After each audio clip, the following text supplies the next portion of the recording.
Greetings and welcome friends, I'm Ash and today I would like to introduce you to the Deck of Haunt, a roguelike deck builder that's all about expanding your house of horrors by tormenting and consuming scores of hapless investigators and exorcists. It all starts off very innocently during the daytime. This is where you get to purchase various room fragments and upgrades in order to construct the house of your dreams, or well, nightmares. The goal is to create as many distractions as possible between your house's entrance and the very vulnerable heart that is the source of your power. However, this is not as simple as building one long corridor and calling it a day. The further away from the heart you build, the more essence is going to cost you each day to keep those rooms under your control. To succeed, you'll need to compromise and utilize the entire length of the house to create something that is as maze-like as possible while still sticking to a somewhat humble budget in order to be able to afford future enhancements. As it turns out, even eldritch abominations are not exempt from the truest horror of them all: the housing market. The rooms you can build come in 3 distinct flavors. Basic rooms that mostly just serve as a distraction for the pesky humans, special rooms like the haunted bell tower that come with unique effects, and upgrade rooms that can transform basic rooms of a certain size into something far more powerful.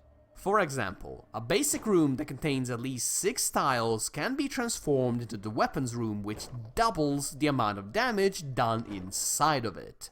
That's going to be an obviously nasty effect that can easily wipe out scores of intruders. But don't get too cocky if things are going well, because the investigators have the ability to temporarily disable your traps. If you let them finish their turn in a special room, they will utilize that time to completely disable any buff, trap, or special effect you might have had there for the duration of the night. This is where a lot of the strategy with Deck of Haunts comes into play. Do you funnel your enemies into important rooms and work to dispose of them before they can sabotage your plans and potentially ruin everything? Or do you separate them as much as possible and utilize trap rooms as an extra bonus rather than something you want to rely on? Personally, I prefer the first option, as I like to imagine my house as a penchant for showmanship, and so a magnificent chain explosion is far more appealing than a slow, drawn-out kill. Did this make me lose a bunch of games because I put all of my eggs in the same easily disarmable trap basket? Oh yeah, absolutely, but that is a sacrifice I am willing to make in order to cause an explosion so large it makes the game stutter. That said, I am slightly worried that the best building strategy will be to create a series of zigzagging rooms that branch off to the sides in order to create as many possible ways for the investigators to get lost as possible. The special variants that go directly for you will still bypass all of that, sure, but if they're the only ones beelining directly for you, they will be a lot easier to deal with than if they were a part of a massive crowd. Now mind you, I've only played the demo, so it is entirely possible that the full version will have a way to counter this, but it is still something worth noting as it is a potential issue.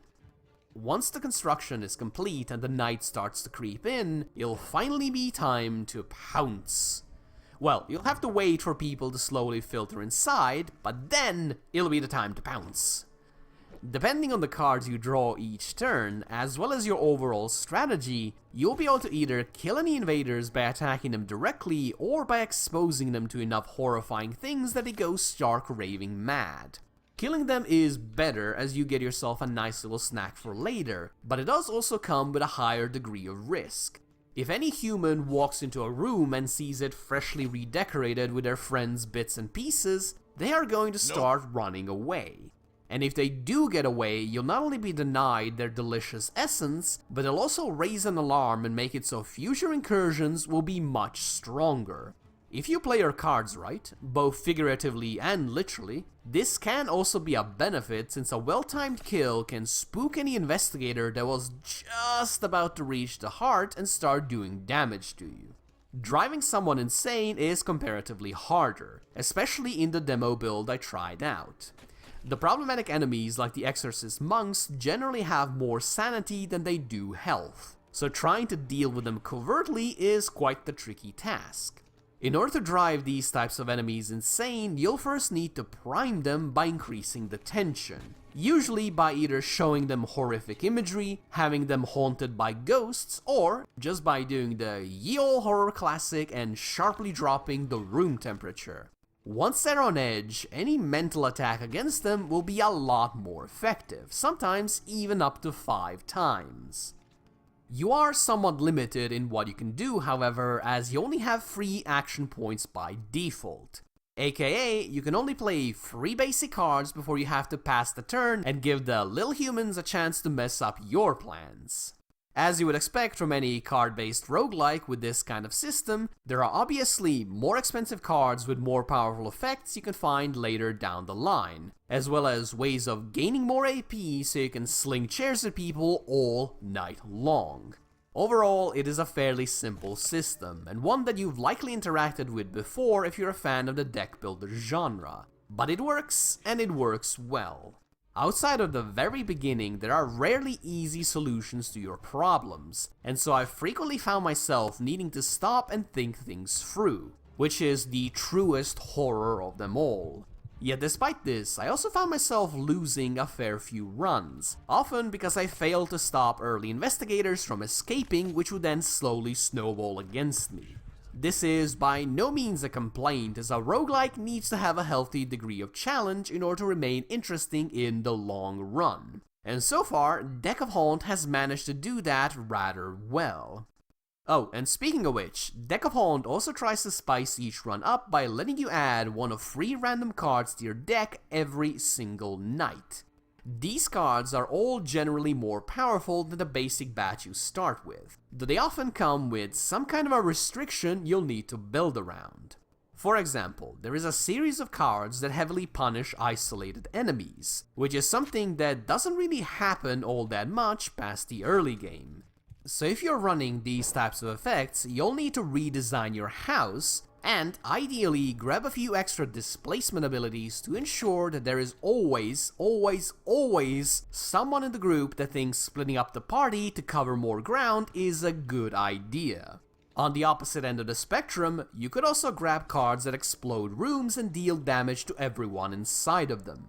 If you're going down this road, then your house needs to be redesigned again, though this time very differently, mostly focused on a couple of choke points. The same thing goes with your deck. If you're going for a wombo combo, you're going to need a healthy amount of card draw or card selection, so you can make sure that once you corral all of your enemies into a single room, you actually have a trap you can spring on them. My personal favorite build, although one I have only managed to get to work once, revolves almost entirely around sanity, or rather the lack of thereof. The deck's goal is to use 2 specific cards that finish off low health enemies in order to build up power. This makes the early game incredibly risky as the supposed powerhouse cards hit like a wet noodle, but as soon as the sanity draining engine gets started, it's going to steamroll over everything. It is worth mentioning that you aren't the only one that gains power each night. As the run progresses, the invading investigators will be getting new abilities, both positive and negative. Some will be tougher or help others stay mentally stable, while a few will waltz in already on edge and mostly just freak out their fellow teammates. While these abilities do make a difference, especially in terms of how tanky each investigator can be, I am not particularly enthused with the system. After a couple of nights, there's a ton of abilities in play, so much so that even simply trying to parse all of them gets a bit draining. I think I would have preferred if there was a couple of super powerful leaders that you needed to deal with in order to weaken everyone else, over the current barrage of just random stuff. At least that way, the abilities will be allowed to be a lot more interesting rather than simple stat changes, since you would always know who's the threat and who you need to focus on over the current, well, messy situation. Aside from that, my only real complaint is that the balance between health and sanity damage is perhaps a little bit shaky, since the enemies are able to brave scary situations far easier than a chair to the temple. That is, however, very likely to change in the future once the full version goes out and we get more specialized cards. And speaking of release, Deck of Haunts will be launching onto Steam on May 7th, 2025.